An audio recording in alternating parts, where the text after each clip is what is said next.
I believe that Lebanon is on a crossroad. Many countries have been in a crisis similar to ours. And if you make the right decision, if Lebanon decides to open the different sectors to competition, electricity, telecom, airlines, then if we do that, then we will, in 3, 4, 5 years, we will have a growing economy on solid grounds. Good morning, good afternoon, or good evening, depending on where you are in the world and when you're listening. My name is Vale Sloan, and welcome to this episode of the Atlas Nexus podcast. I'm joined today by the president and founder of the Lebanese Institute for Market Studies, Dr. Patrick Mardini.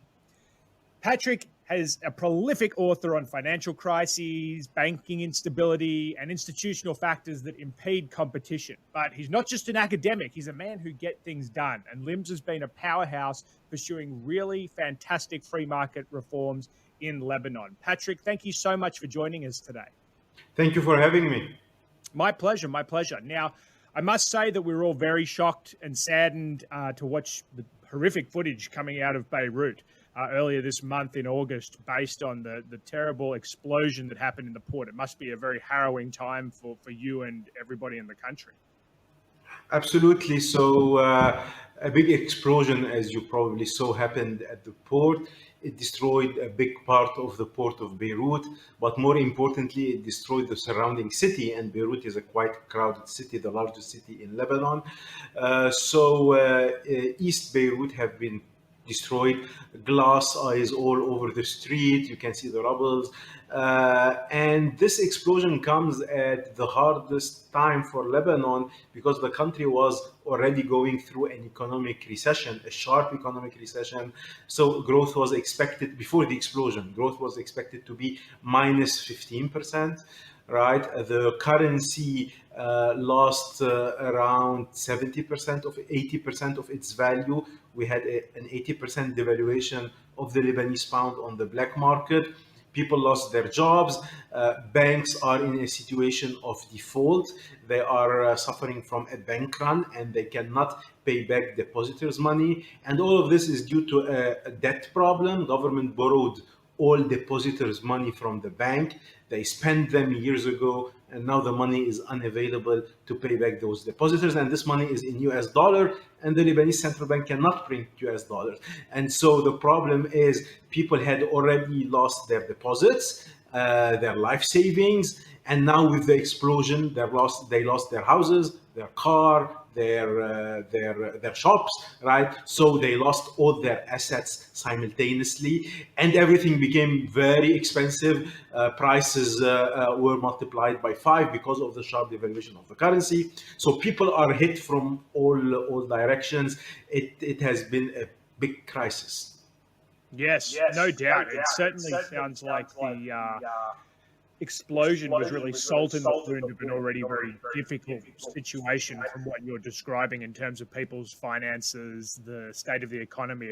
I mean, there's never a good time for something so horrific, but it sounds like the timing couldn't be worse.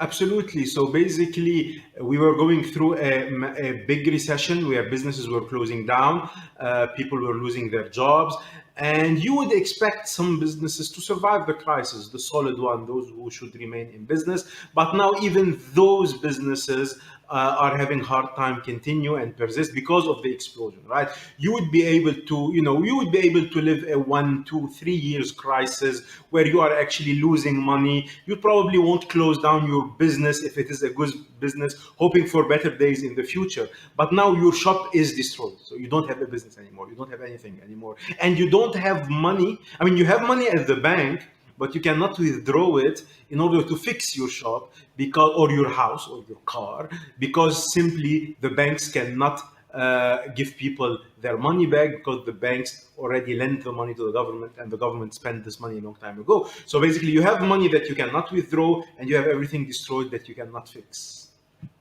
It's just awful, my friend. And I was doing a bit of research to prepare for this interview, and I wasn't aware that the port of Beirut is one of the biggest, most busy ports in the Eastern Mediterranean. And to that end, thinking about how important that lifeline is for shipping, the onward effects from not just the explosion, but the closure of such a major piece of infrastructure must be, well, crippling for the local economy, for the nation's economy, when that kind of major artery of goods and services is closed down, even just temporarily. Absolutely. So the port of Beirut is a very dynamic trade hub. Traditionally, because it used to be a private company, it was established as a private company in 1800. I think it was 1887, if I'm not mistaken, and it remained a private company till the 60s, till 1960 something, right, when the government decided to recover it. But even when the government recovered the port in the 60s, they kept the management of the port private, and that's why it stayed kind of dynamic until the 90s. And then in the 90s, many bad things happened, and that's where the management of the port started to dwindle. But it was still a quite dynamic hub. Businesses, traders actually use it for transit. But Lebanon especially relies massively on import, right? In Lebanon, around 80% of the food we eat is imported, right? So we rely massively on import. Of course, all our cars are imported. I mean, all the fuel is imported. I mean, all the basic necessities of life are imported.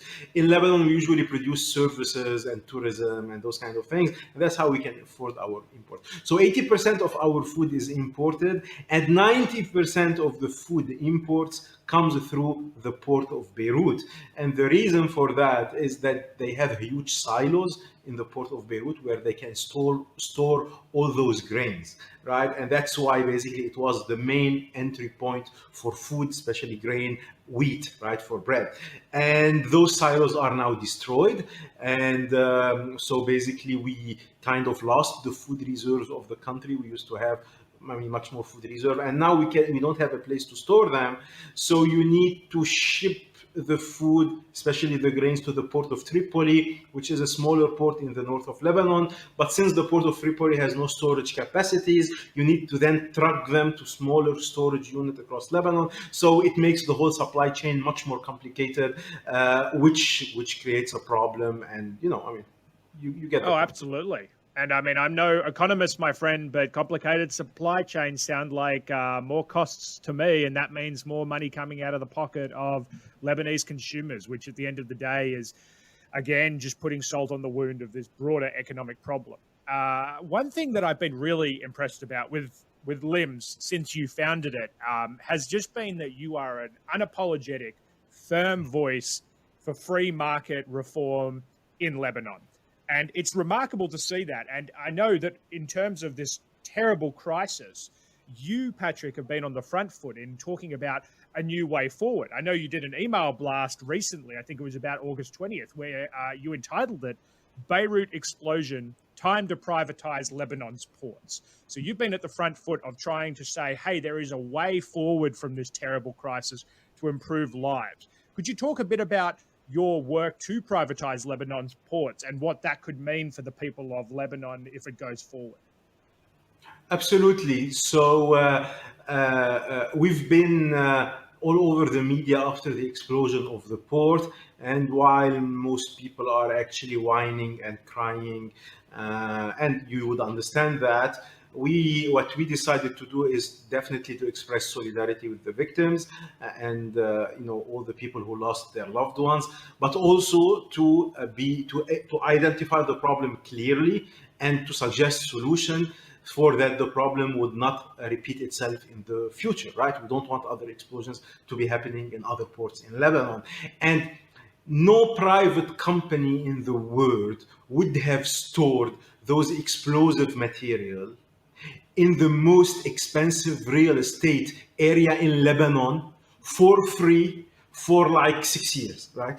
No private company would do that. If it was a private company owning and managing the port, they would have not stored those materials because they can make money out of the space. Why would you store useless explosive things? Only a government can do that, right? And it can show. And if by any mistake a private company did that, and I think that the management of those explosives would have been better. But even if they were not, and by any chance they exploded, at least you would sue the company and make them pay victims, while today the government would not sue themselves and the victims will never be compensated. And that's a big problem, right? So that's on the big idea. Now, what we have been suggesting is the following. We have been saying that in Lebanon, we have 4 ports, right? The port of Beirut being the big one. We have another smaller one in Tripoli and 2 micro ports in the south of Lebanon, right?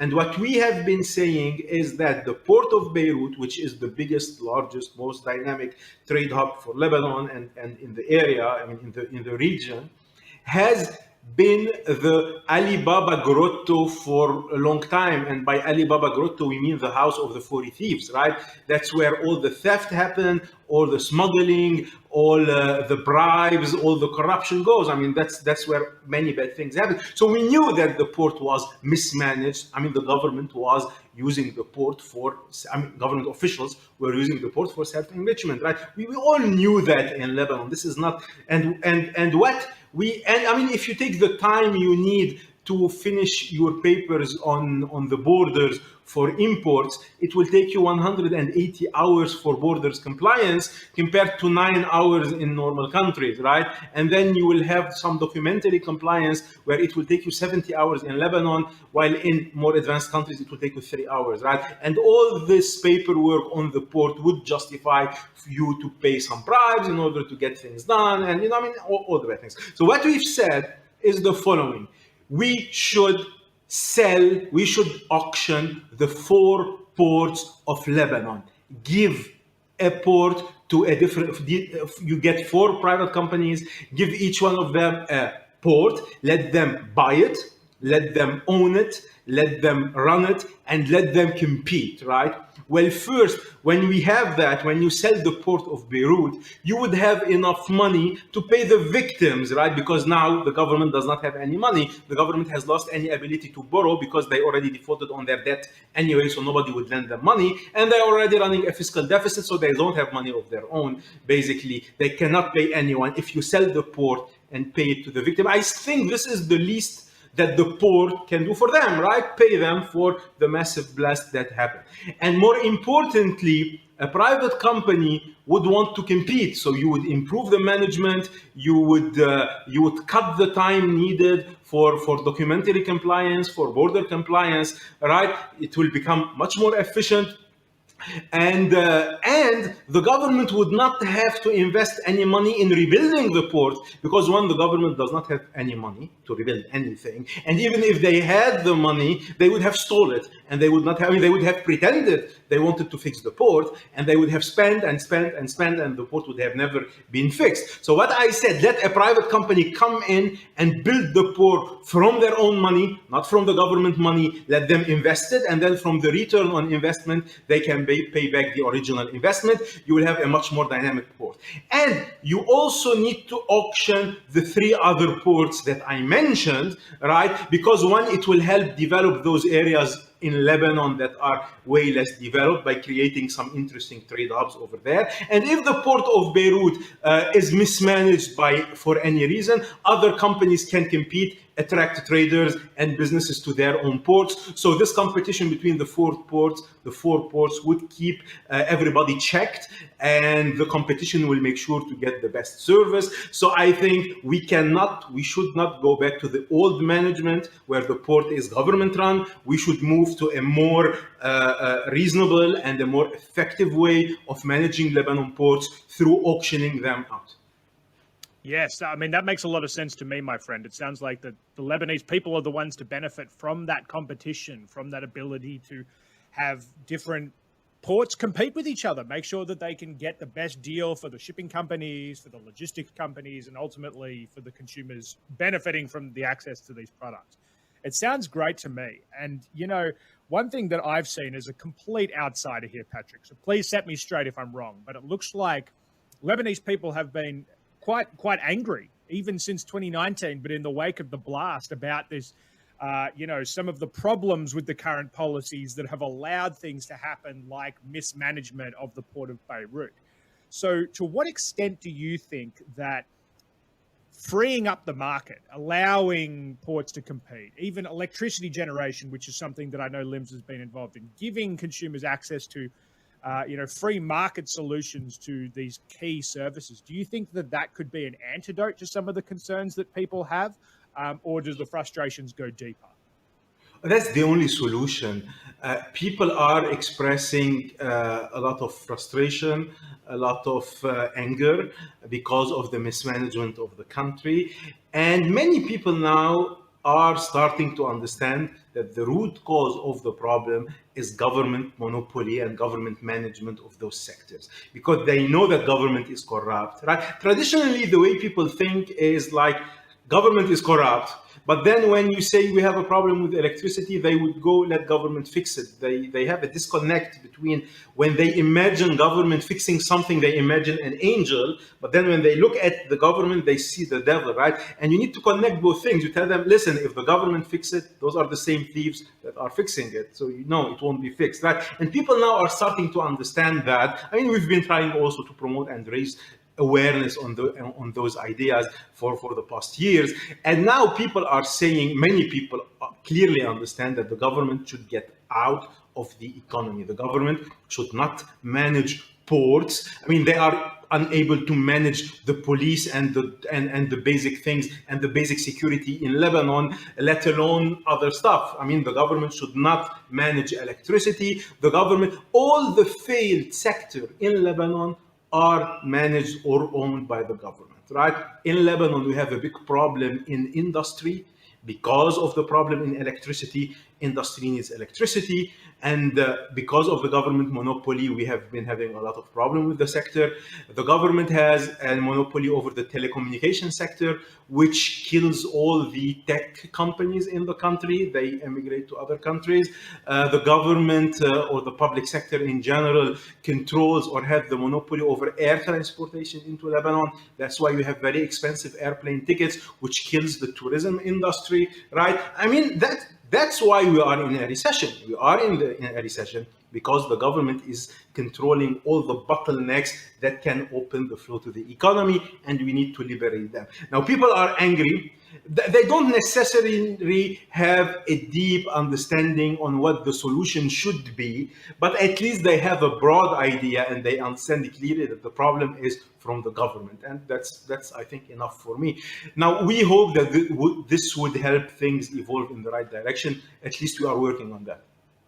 100%, mate. I mean, the first step in fixing something is acknowledging you have a problem, right? So, I mean, full credit to the Lebanese people who are willing to stand up and say, hey, you know what, something's not working here, and that's where groups like LIMS are so important, because you and your team are able to say, yes, something isn't working, it's government monopoly, and here is the solution that we've researched, we've prepared, and we're going to argue for. And I think a great example of your success in that approach has to be the liberalizing of the electricity sector. That's something that we at Atlas Network have followed closely. But could you tell us a little bit about what you and LIMS has done over the years in this campaign to liberalize and turn on the lights in Lebanon?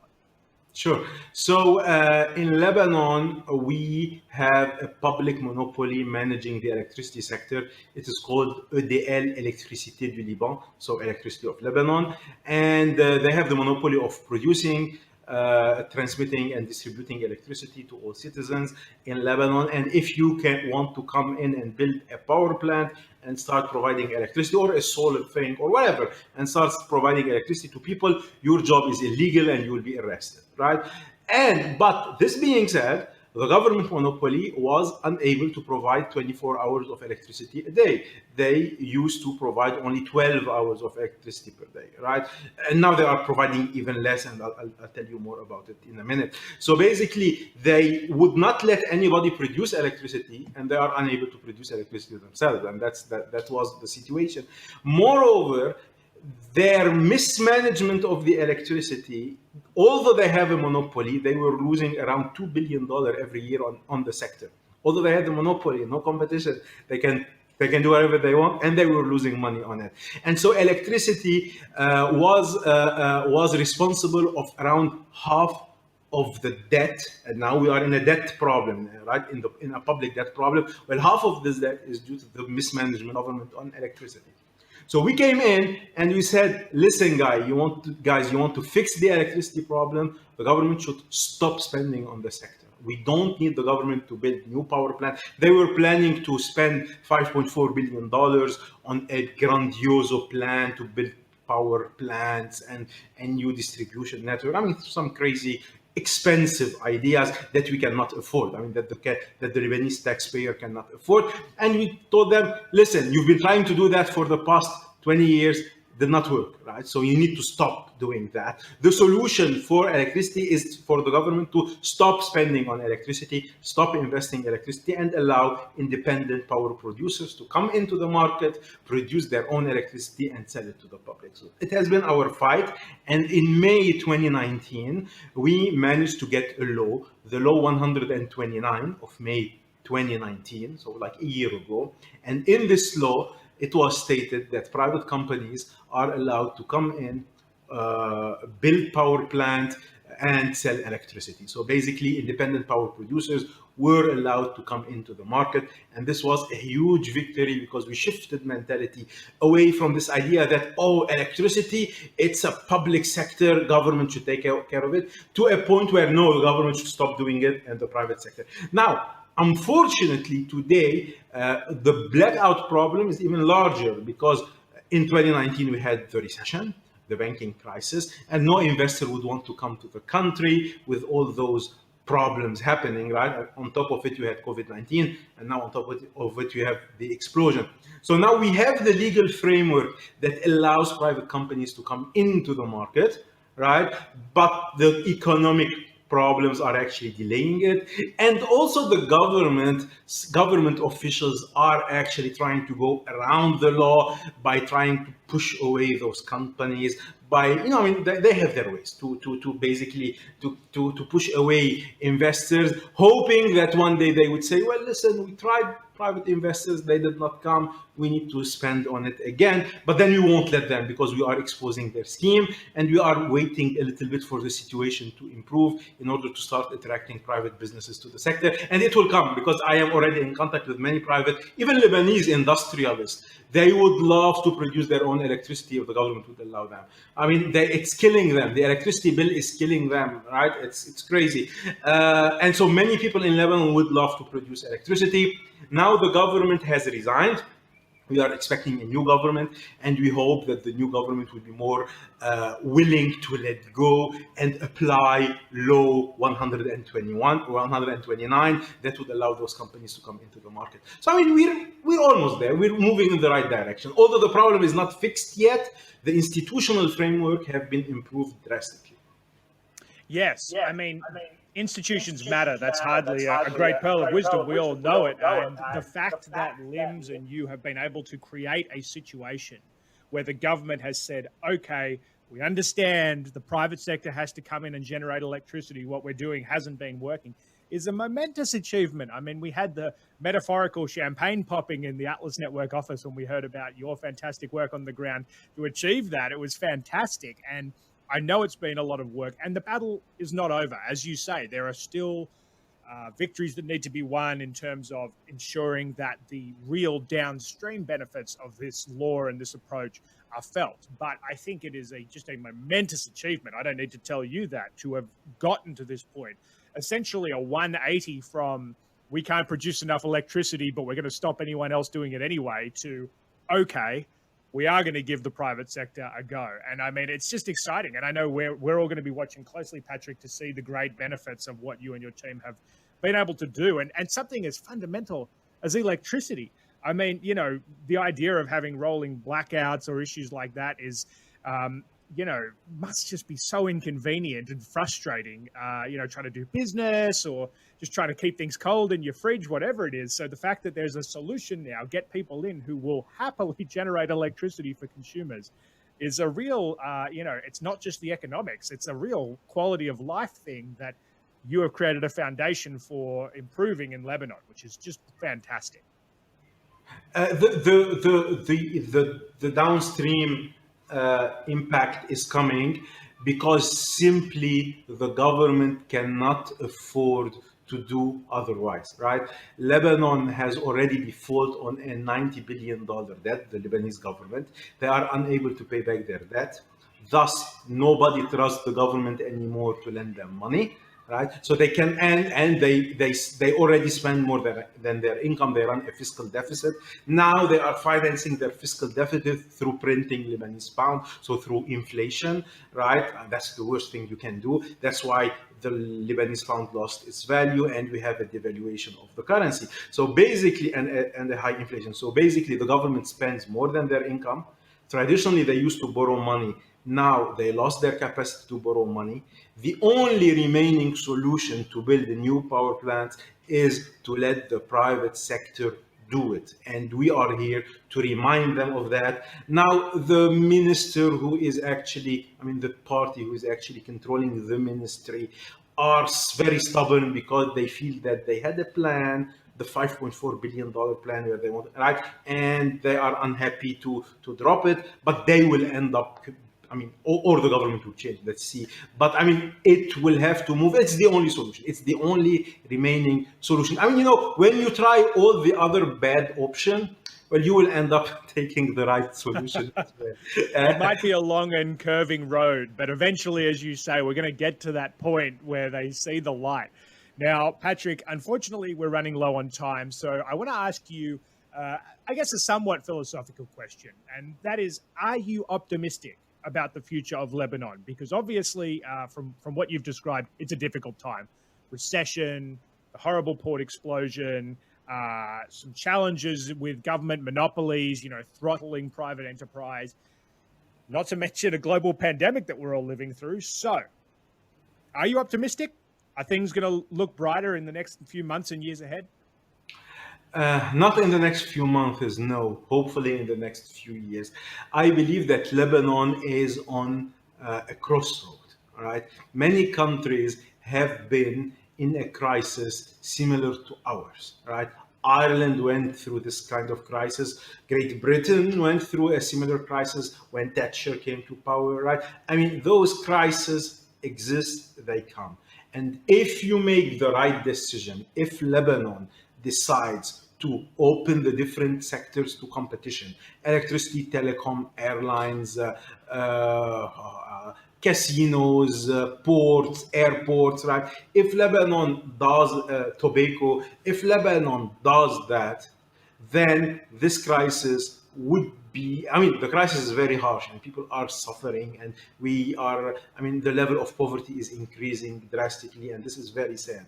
And so if we use this crisis as an opportunity to do the right reforms, right, and to stop printing money, basically, and try to have a balanced budget, right? If we do that, then we will, in 3, 4, 5 years, we will be we will have a growing economy on solid grounds. Alternatively, some other countries have had similar problems, like Venezuela, like Zimbabwe, right? And instead of cutting spending and downsizing government, what they did, they started printing money to keep the same system running, to keep the same high spending going on, and they finance it through inflation. If we do that in Lebanon, then we will become one of the worst countries, the poorest countries in the world, like Venezuela, like Zimbabwe, right? And so I believe that we are on a crossroad. I think it can go either way. Well, I think it's a critical juncture and time for Lebanon, my friend, and knowing that there are very concrete, positive paths forward for the people of Lebanon that are advocated strongly by you and your team. Gives me a lot of hope. I'm sure it gives many of your countrymen and women hope. And I got to say, Patrick, we're just so lucky to have you as a voice in the global liberty movement, and LIMS as one of our foremost Atlas Network partners. So Dr. Patrick Mardini, thank you so much for joining us here today on the Atlas Nexus podcast. Dak, I would like to thank you and the Atlas Network for all the help you guys are providing us, all the training, all the workshop, everything you do for us, how you connect us to like-minded people and institutions. It has been real help. I would honestly say that if it were not of Atlas support, LIMS would not have been able to do anything of what we are trying to do right now. So thank you guys, and keep the great work you're doing. Oh, I'm very humbled by those very kind words from you, Patrick. Thank you so much. Keep fighting the good fight. And I know that our listeners will be wanting to find out more. So if our listeners want to stay in touch with you, want to stay in touch with LIMS, where can they find out more about what you're doing? So they can check our website, www.limslb.com. They also have our Facebook page, which is facebook.com/limslb.com, basically, right?